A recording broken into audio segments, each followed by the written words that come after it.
今次就用16本嘅 account 嚟打呢個傳奇杯啦。咁就試下可以。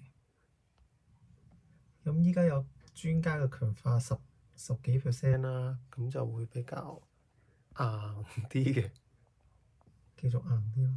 1、2、3、4，1、2、3，呢個賽出進取啲。1、2、3、4、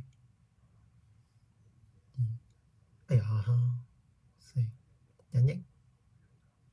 2、3，有啲危險。1、2、3、4，會唔會中呢？隱形。2、3、4、1、2，好啦，咁入面佢就會畀個地獄火炮打嘅，所以就召喚咗佢先。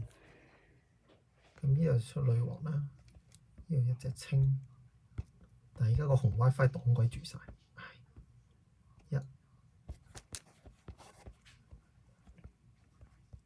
OK 啦。咁有時如果側邊啲嘢比較多咧，咁就會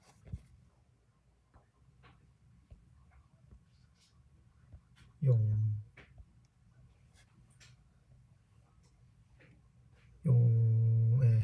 泰坦同埋雪櫃去清嘅。咁今次佢側邊嘅防禦就唔算太多啦，所以就冇咁嘅急需，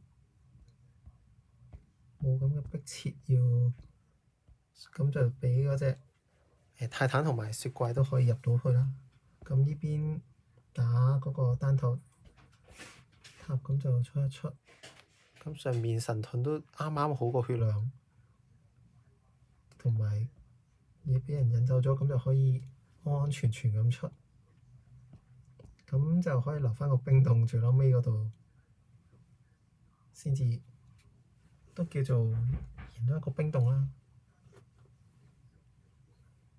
咁呢個就係16本打雷龍32嘅情況啦。咁就申請翻換兵先，依家需要打得比較穩陣。